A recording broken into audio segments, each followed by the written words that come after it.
Hello, and welcome to Monster Island Radio, a show where we discuss one of our favourite movie franchises, Godzilla. Each episode, we pick a movie from the series and talk about the highlights, lowlights, and everything in between, and why Godzilla is one of our favourite monsters.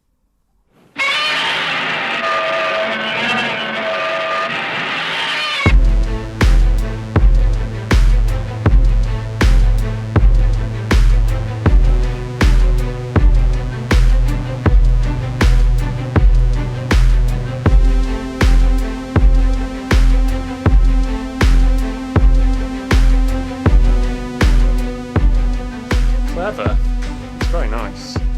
There you go.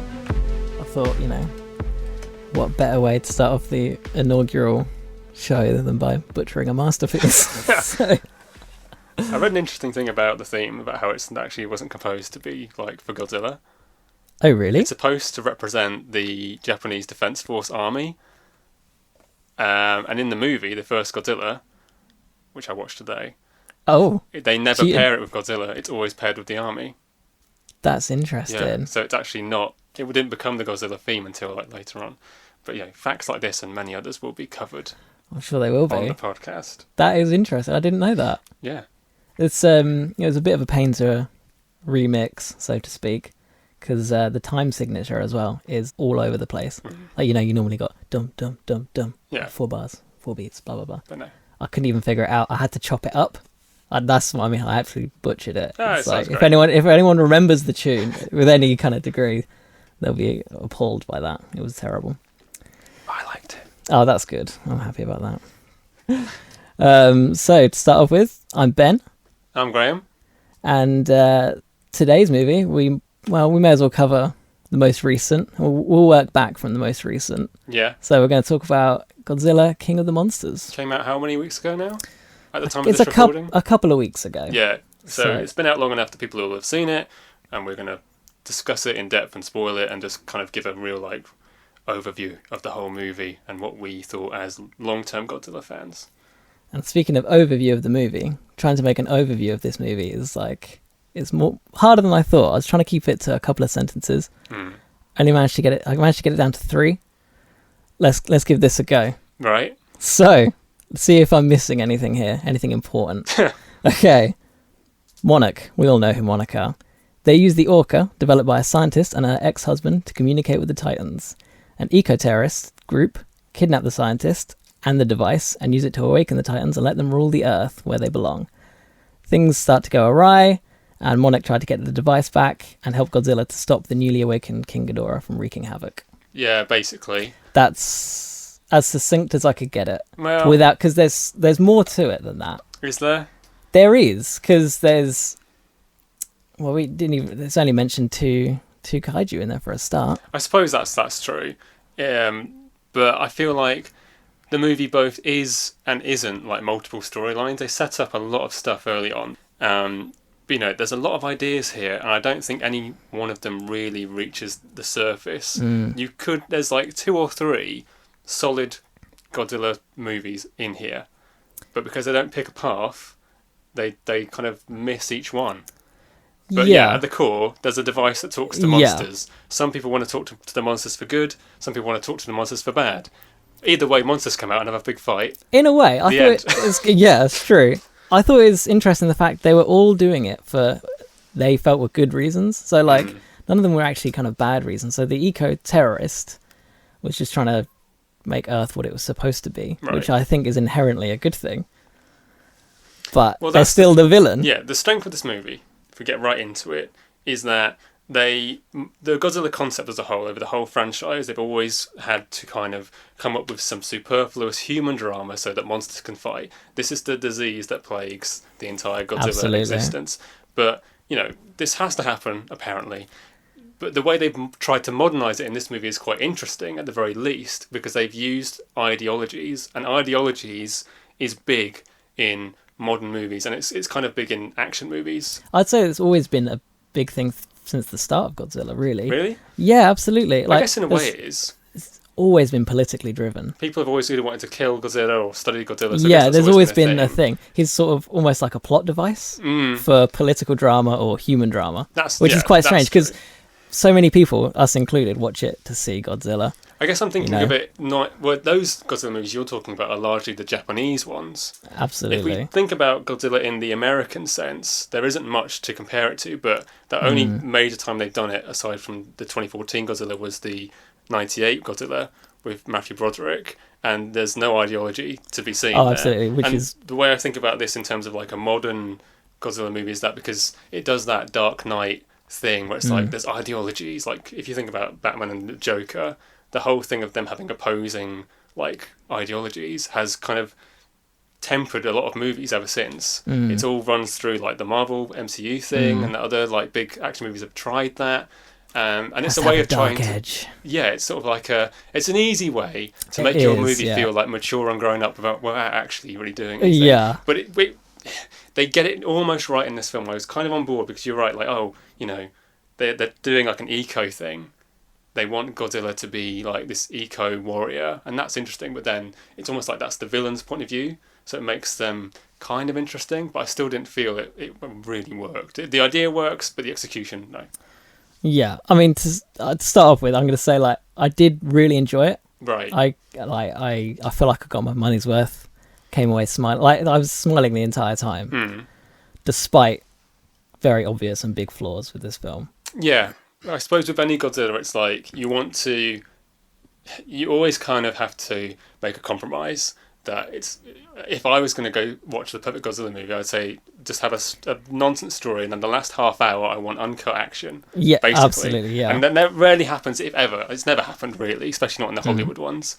But I'm glad you enjoyed it, because I thought it was kind of like really good until the last 20 minutes. Interesting. And then I didn't like the end, and that kind of spoiled the part of it I had enjoyed previously. Okay. Because it builds really well. Like, they do develop these characters. And I'm on board with all of it, even with the silly stuff. That's the thing, like with the kind of silly stuff. Yeah.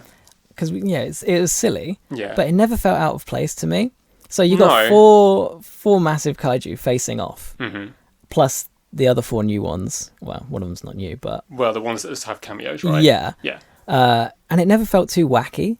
Like even with like the whole mysticism of Mothra, the underwater civilization, and all that stuff. No, it all felt like it actually belonged, which I think they managed to get the tone of the movie right. Because when it kind of kicked off, you could tell the tone was totally different from 2014 Godzilla, like ish. And because it was more sort of like, oh, here's our advanced sci-fi tech with this. That's true. I'll draw all some this kind of parallels stuff, later, and because there were some things that were definitely similar. There are plenty of more things which aren't though. So you're right. Yeah. So that kind of stuff like that. I think they had to set the tone that way. Fair enough. And in order for all that kind of weird stuff to work, having a more grounded view on it, I don't think would have. I think it would have just come across too crazy. Well, let me clarify what I mean by silly stuff then. Okay. The Orca device, which is this kind of sonic computer thing that can talk to monsters, I don't find that to be silly. I think that's a good progression of the series. Now, I think because that's come up before. Fair enough. In the Return of Godzilla, where sort of they had this device to lure him somewhere. Right. Because they saw him following seagulls, and they were like, "Oh, he's attracted to the sound of the gulls." They might have done it in Godzilla vs King Kong as well, I think. I don't remember.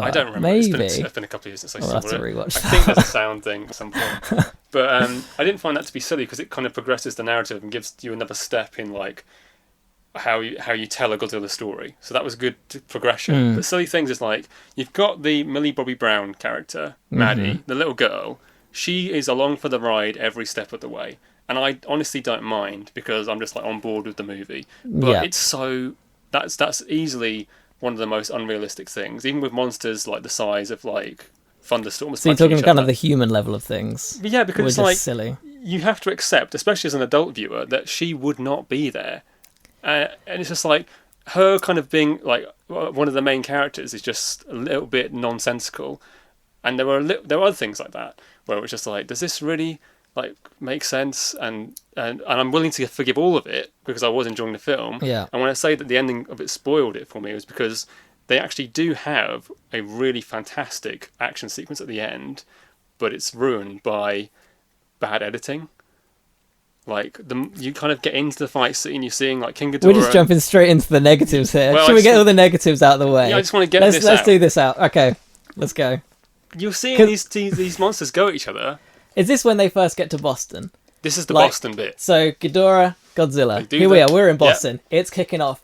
They clash. And it cuts. Plane comes down, covers the scene. Yeah, this is exactly the problem. That's the problem with 2014. Exactly. That was the Gareth Edwards problem. I think Gareth Edwards is a great director, but that 2014 movie was an absolute nightmare for throwing a bucket of cold water on you. Absolutely. And this movie does it to a lesser extent, but it's just as bad because the action in this film is arguably a lot better. But the moment you get going, they show you a few shots, and it's like, yeah, this is exactly right. The effects are amazing, but they just cut away too much. And I don't mind. There is too much of that. I don't mind the human drama. The human drama was fairly good in this movie. I liked the characters. I thought I felt totally differently in this one. You didn't like the human drama at all? Not at all. Like, I couldn't give less of a shit. When I saw 11, Millie Bobby Brown. She's called Maddie. Maddie. When movie. I saw Maddie in the bathtub, Yeah. Stranger Things girl, in the bathtub, there's two fucking huge kaiju behind you fighting. Yeah.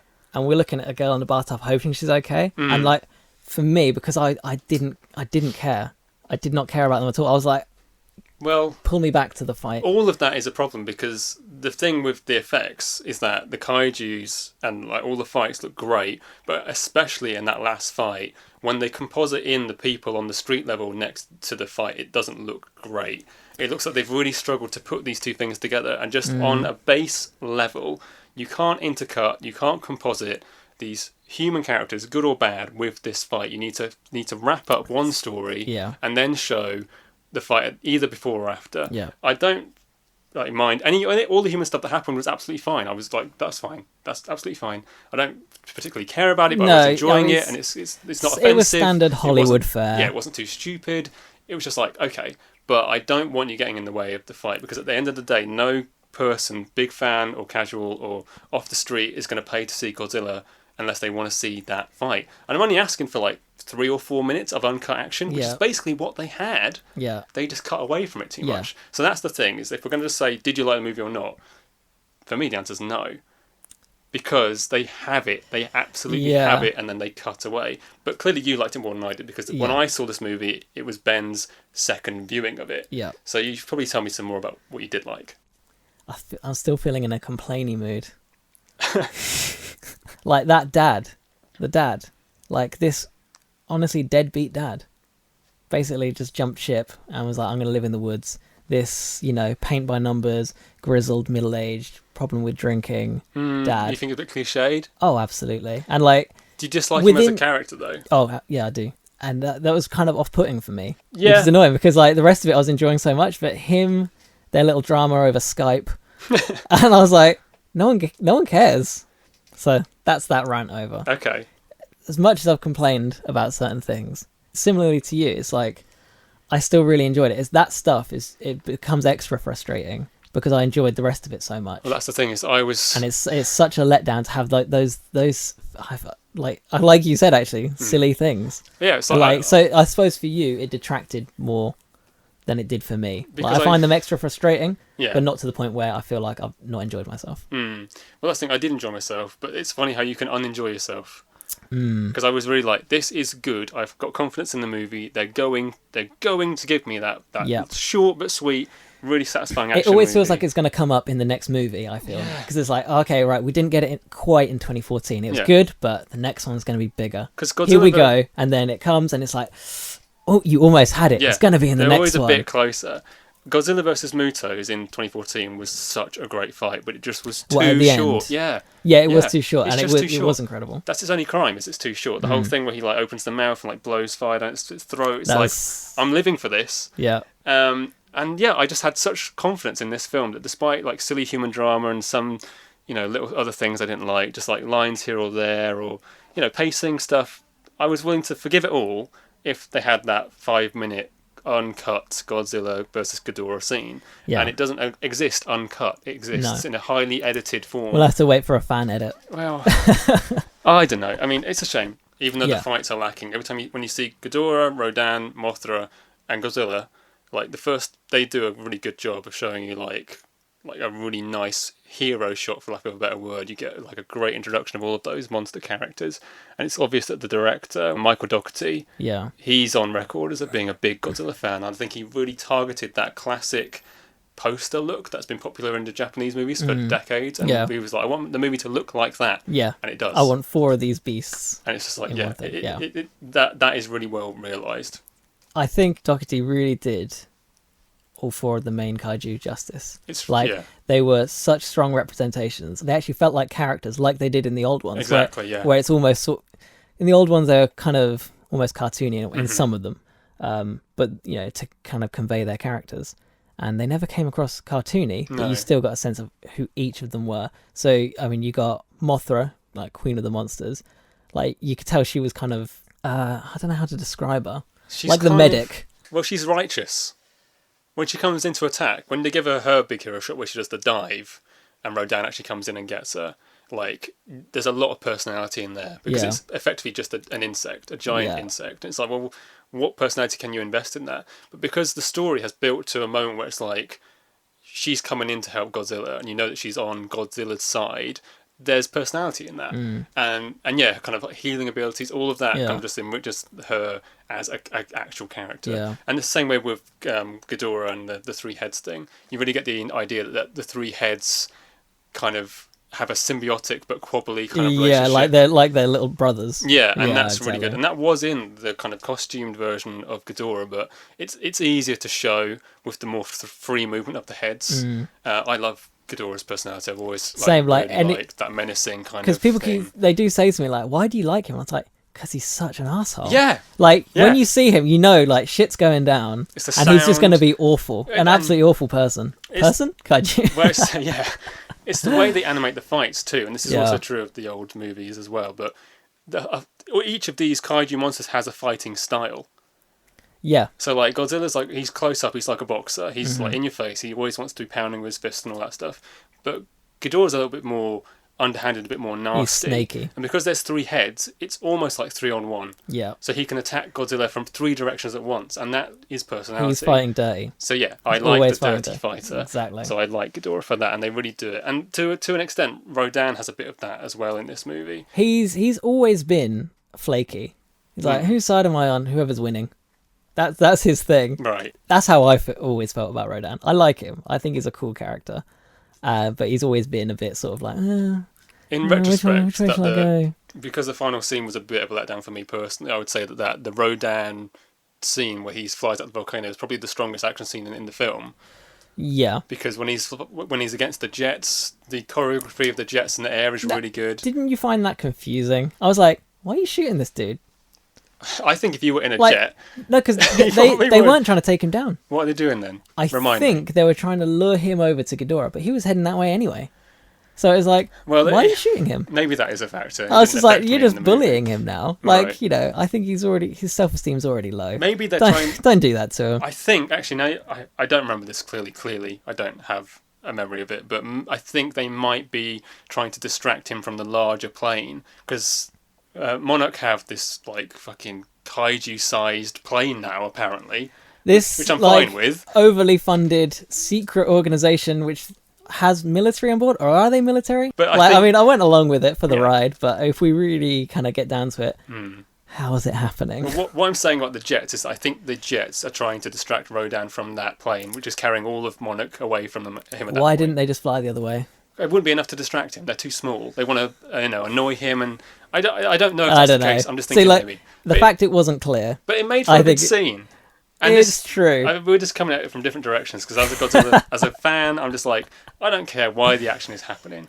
In other movies, I really do. I'm a stickler for plot and making sense in plot holes. I'm already kind of... This isn't it. Not with Godzilla. That's the thing I struggle with. Like, people are like, oh yeah, turn off your brain. It's like, well, I don't always want to. You don't want to all the way. You just want to have fun. So you want to be thinking like... when I was sitting there going, why are they shooting him? Then you're not having fun. I wasn't having fun. That's at that absolutely point. fair enough. So it just seemed kind of weird. I have to say, especially Bradley Whitford as the kind of like nerdy guy. He was the grey hair, glasses. grey hair. He's got glasses. He's like the kind of always making like little quippy remarks. He's the closest thing to comic relief. But he sold the movie for me. Really? I found it quite tiring. The reason it works in this film, I think, is because I can tell that on an actor level, the material he's been given, whether it's strong or not, he's making it work. Yeah. And he knows what he's doing. Yeah. So they've really done. So when he's having to casting say Zilla after someone says God, he's the only guy actually being able to sell it. Yeah. Basically. So it's good casting, writing neither here nor there. As an in-universe character who's like, how would people act when Godzilla was around? Well, if you're going to do this kind of popcorn, family-friendly Godzilla movie and have a character who's just going to lighten the load a bit, he does it really, really well. So I liked the incidental characters like that. Similarly, there was the Colonel. I can't remember what the actor's name was. What's it here? The Colonel of... The military leader of Monarch. Oh wait, so is she military or is she? That's a separate question. I was confused about it. I was like, oh, I thought Monarch weren't military. Well, I don't know. But I guess they have a military faction, I guess. Yeah. But either way, what I mean is that they had an actress there who really sold that role. Yeah, she's very good. I've seen her in other things. She was in an episode of Medium, actually. Right. The first time I saw her, and it was only like a bit part, essentially. And she just did this one scene in the hospital where she had to pretend to be okay with everything, and then you see she's actually not okay, and she starts trashing the room. And like, I just bought it straight away. She's really good. So I was when I saw her, I was like, great, you picked a good one here. Pretty much everybody in the movie, like, well, their lead character. It was a great cast. Yeah, it's a really good cast. There's only one, except for the dad, who I just even he was fine. I thought that he was a good actor. No, it's fine. No, yeah. Maybe this movie would be doing better if they had more A-listers in it. But then I don't think that's necessarily true. But this is the thing: is that they seem to have cast people who are right for the role, and nobody in it is struggling with the concept of Godzilla. They're just like, Godzilla is a thing, and it's real, and we're dealing with it. And they really sold it. I thought that was really, really good. Whereas you could have just got like a big name actor who was just like here for a paycheck and probably would have got more butts on seats, but the movie might not have been as good. Yeah. So yeah, I think the cast was like solid. Yeah. Really good. Definitely. I didn't like Charles Dance that much. It was a bit hammy. It's not his fault though. This is a script problem. Yeah. Because you say, he was doing everything he was told to do. Yeah, as a cast, the cast is still good. The reason the Charles Dance character... It was a bit of Metal Gear, wasn't it? Well, I don't know. Well, okay. I don't know Metal Gear well enough to say. The problem with him is that he's supposed to be this very menacing villain, but when he's off screen, he basically doesn't exist. No. For the audience, all the other characters... It felt like Vera Farmiga was still the head honcho for this thing. Basically. And he didn't... Yeah, not threatening at all. It's like when you have a character like, Darth Vader, or like Thanos, or even T-Rex in Jurassic Park, when they're not on screen, you're still waiting for them to appear. They're equally intimidating all the time. Yeah. But this just isn't that movie. But they've given Charles Dance this kind of character in the Alan Jonah role.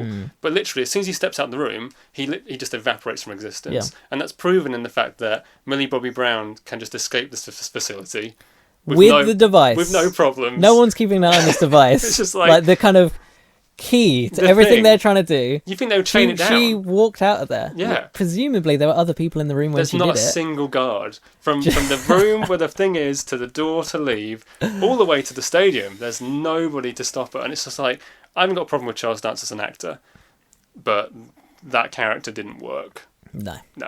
Yeah. So I got chills when Godzilla was reborn after the nuclear explosion in the sea. Talk me through it. So Serizawa puts the bomb there. So see ya, mate.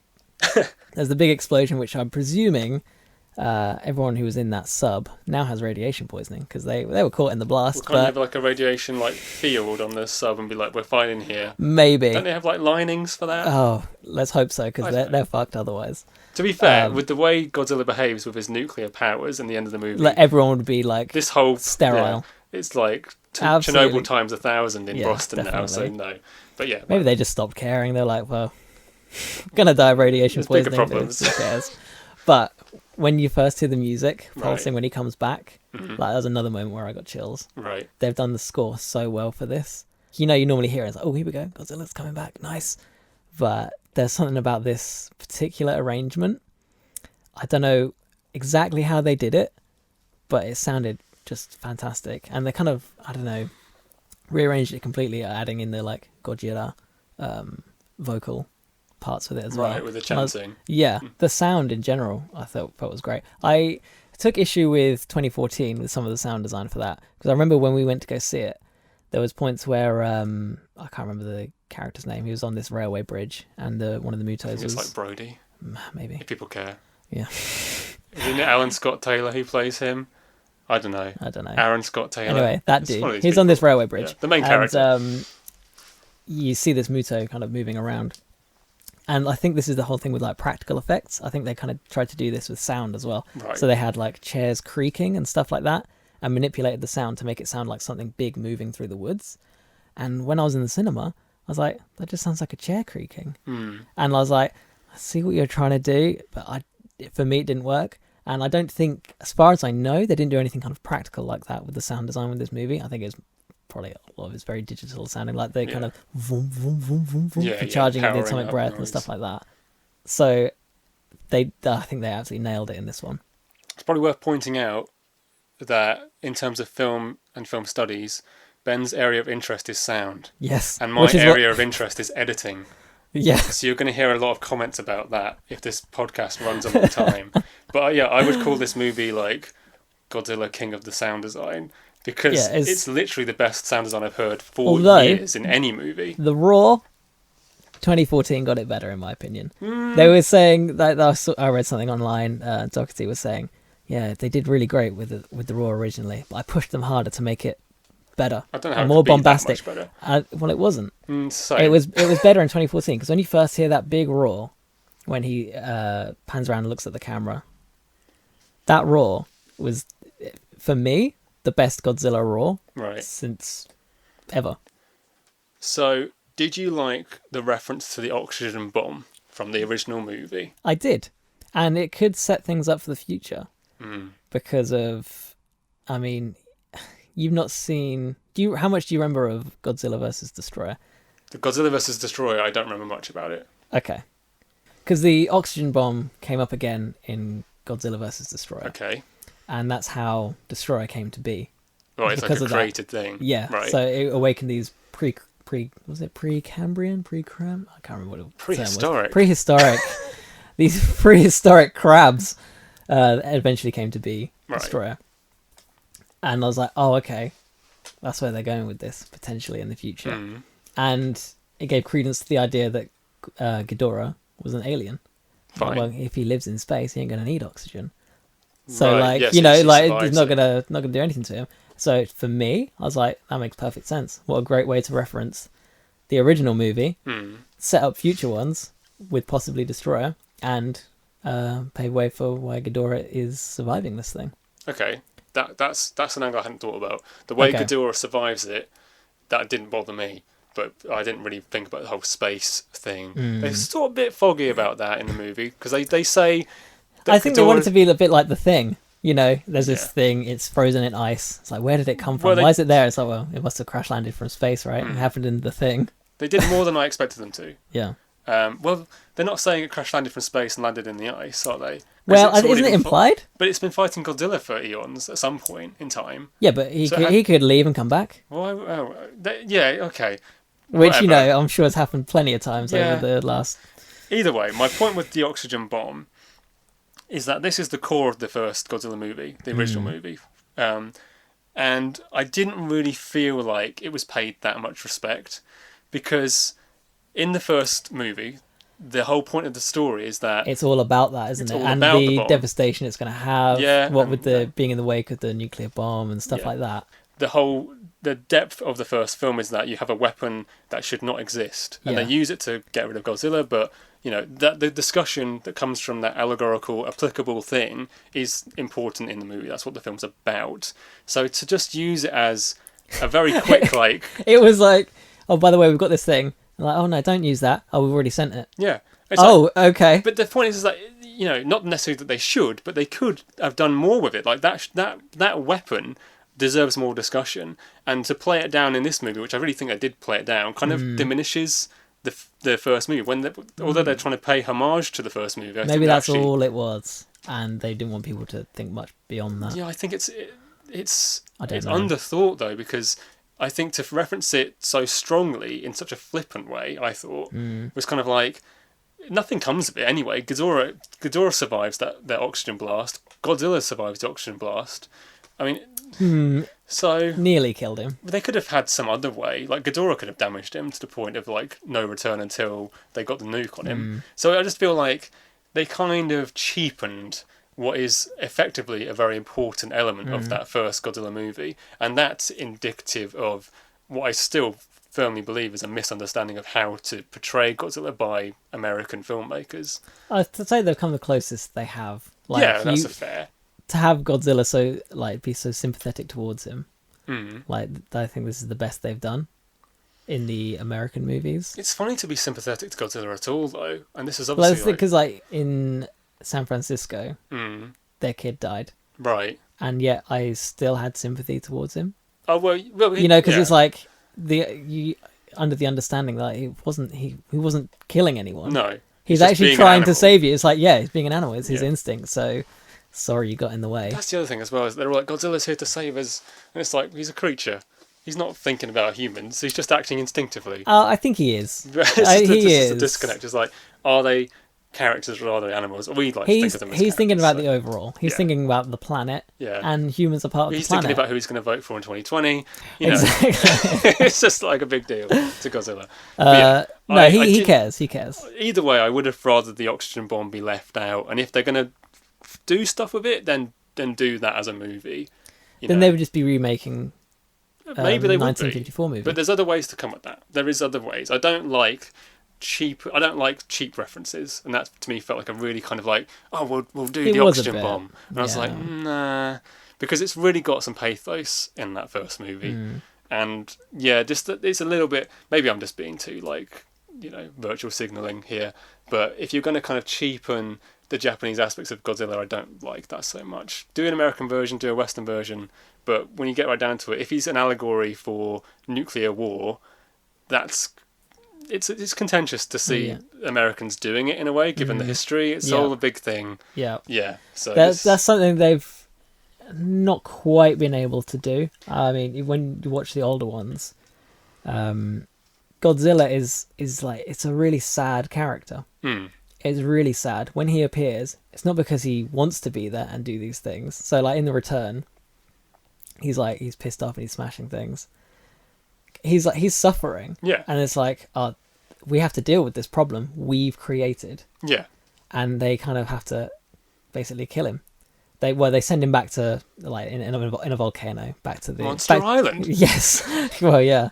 They send him back to the center of the earth, and it's just this horrible scene where he's basically just like suffering in lava. They sent him back, and it's like, he's going to come back again. And it's this kind of recurrent problem they have to deal with, this kind of guilt. Yeah, and it's all applicable to the nukes kind of thing. Yeah, and that's where it's all kind of come from. So yeah, the Western ones, they don't quite capture that. It's never that sad. Well, I think they deliberately... Like, you feel sympathetic, but never to the point where it's like, oh my god, this is actually sort of heart-wrenching, because I think that's what the Japanese ones can manage to convey. At least the early ones do, yeah. Yeah, like, so well. As some of the later ones, so the Return of Godzilla, I think I felt it most. That was 84, 85. Right.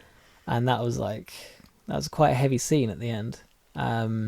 And yeah, Western ones just haven't quite been able to do that. You just kind of go like, you're the good guy, I do sympathise with you, but not to the extent they do in the Japanese one. And I think, like you say, that's inherent in the fact that they a Western can't audience tackle it because of it's a Japanese thing. For an American movie maker to be like, this is our allegory for nuclear war. We get it, guys. Don't worry, we got you. It's kind of like, maybe don't do that. Yeah. But hey, we'll see how they do it in the future, because I guess you can't get away from the fact that Godzilla is like a nuke, effectively, so it's always going to be present in the films. Yeah.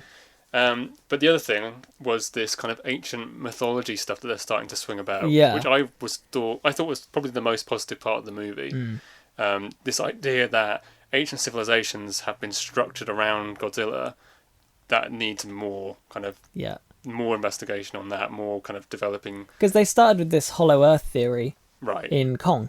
Okay. They only kind of mentioned it there, and that's where monsters might be hiding. Right. But now they've developed it further. It's like, this is much bigger than we expected, and this is kind of like the first taste into what's there.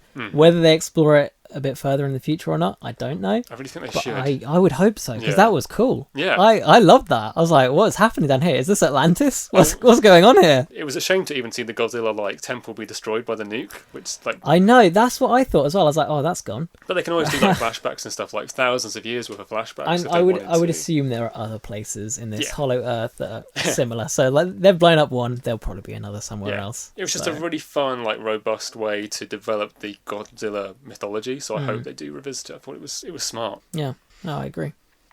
The one other thing I really, really liked in the movie, but didn't really come to fruition, was the Dr. Emma Russell dooming of the human race. She's a dick. Well, yeah. Just like her ex-husband. Well, we'll stay away from him for a sec. They deserved each other. We're going to talk about the good doctor. This idea that she thinks she's doing the right thing, but actually she's screwed everyone over. Well, she did by waking up Ghidorah, but he took it further than she was expecting it to go. What, Ghidorah took it further? Yeah. I really liked that whole idea. This doctor is mad. She thinks we need kaijus everywhere, and even if she's right, she's just going about it in the wrong way. And when at the end of the movie she basically sacrifices herself, it felt like you're using the right components here. The idea is good, but it's not being executed very well. And I've seen this in other things. I'm reading the book at the moment. Some people might be aware of it. The Three-Body Problem. It's a Chinese science fiction trilogy. And there's a character in this book who I don't want to spoil, but she effectively does a very similar thing where she dooms the human race to live a certain way. And there's loads of emotion there. It's a very complex thing to do. What drives a person to do this, or this act of such magnitude? The repercussions of it will span thousands of generations. If they exist at all. It's a very weighty emotional thing to do.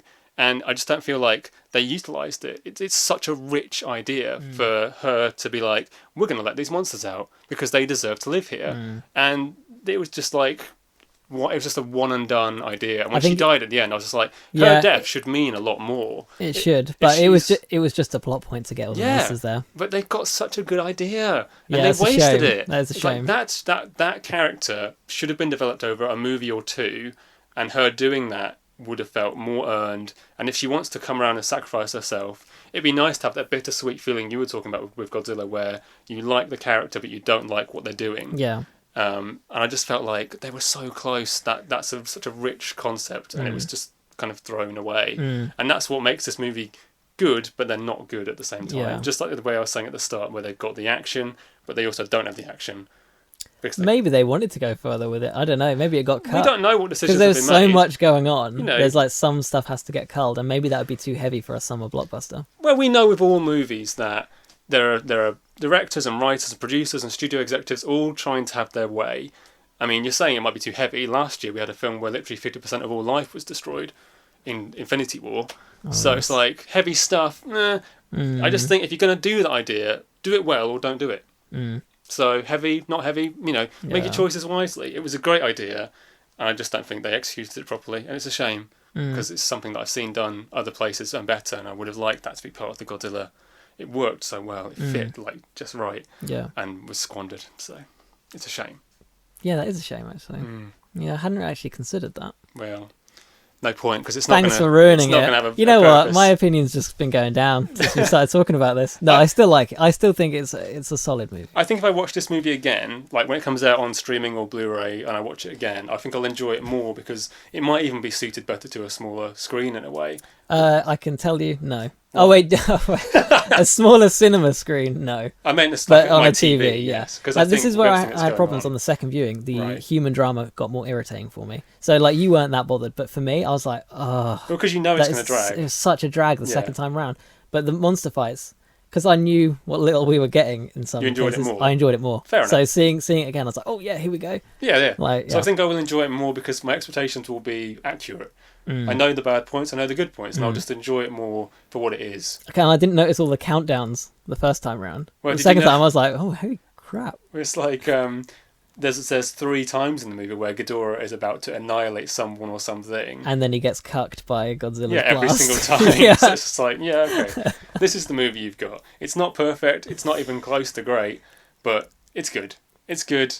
I just hope that good enough doesn't become the standard for Godzilla. thinking about another thing that was kind of squandered was Dr. Chen and her twin sister, here we go. Dr. Yes, Ling. I've got to know about this. Yeah, so the first time I watched it, I didn't even notice Dr. Ling. Like, I don't know. Do you think they were the same character? I must have looked at my drink, looked back and gone, because they're darting around all over the world in 10 minutes, I was like, oh, she's there now. Let's break this down a bit more, in case other people Okay, so we've got about. Dr. Chen, who is with Monarch. She's a Japanese scientist. No, she's Chinese. Is she Chinese? Yeah, Chen's a Chinese name. Fair enough. But isn't because of the Mothra, yeah, blah blah blah. Yeah, we're going to get into that. Okay, anyway, you got Dr. Chen, who has been, her family for generations have been studying kaiju as part of Monarch. So she's a Monarch girl through and through, and she knows everything about Mothra and all these kinds of things. Then we have a scene which we revisit a few times where Mothra is cocooned in a waterfall. Yeah. Yeah. In Central America. In Central America. Now, because Dr. Chen is darting around all over the world, when we then cut to what was her sister, Dr. Ling. A different character. Yeah, a different character. Same actress. You think it's the same person? I thought it was the same person because there was the only indication that it was her sister. Was the name. Which I didn't catch the first time round. Names of the names of these characters are just so unimportant. Yeah, absolutely. And when on the second viewing, I saw, oh yeah, her hair's longer. Like Dr. Chen has short hair, Dr. Ling has long hair. Well, so this is the whole Mothra twin sister mysticism thing. Because there's that point when Mothra comes back, and then you got Dr. Chen looking all kind of ethereal, and it's like, right, yeah, there's that connection. Now on the first viewing, I was like, oh, she must be like the Mothra girl. Maybe her sister is also one. Like, that was in my head. But I didn't realise we saw the sister. We saw her at Mothra's cocooning site. The fact that they're supposed to be like the Shobujin twins does not come across at all. Which is a shame. Well, it does. But you miss it. Now, this is another squandered thing. Like, I would love to have seen it. All it needed was another 5 minutes on that. Well, we need just a little bit more. I would have been like, cool, here's what you do. Like, no. The fact is, they don't even need to do any of the mysticism. Just set up that character. We had no setup for Dr. Ling. We just see the same actress again, and we're like, oh, it's Dr. Chen. Effectively, it's an editing problem. Oh, absolutely. If these scenes took place, if her looking at her family photos or whatever was in different order, it might work better. But what you need to do to sell this is very simple. These are identical twin sisters, right? Have one of them phone up the other one.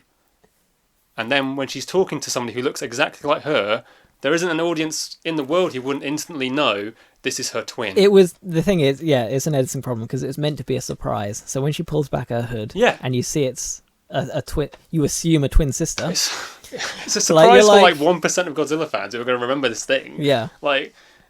It's too subtle. It's way too subtle. But it's good that it was in there. I was delighted. I was like, I didn't think they would go this route, but they did. So I was like, great, you did it. Not quite the way we wanted it. It's just a great idea. Which kind of basically sums up the whole thing. The whole movie. They've got a great fight scene, squandered it with bad editing. They've got a great character with Vera Farmiga, threw it away with silly, family-friendly plot devices. They've got the Shobujin twins in there. Nobody noticed. It's just so close to being a much, much better movie. And 2014 was the same. 2014 was so close to being I think it's all about the tease. It's all about the tease. What are you talking about? With Godzilla movies. What's tease? It's the teasing. The tease? The tease.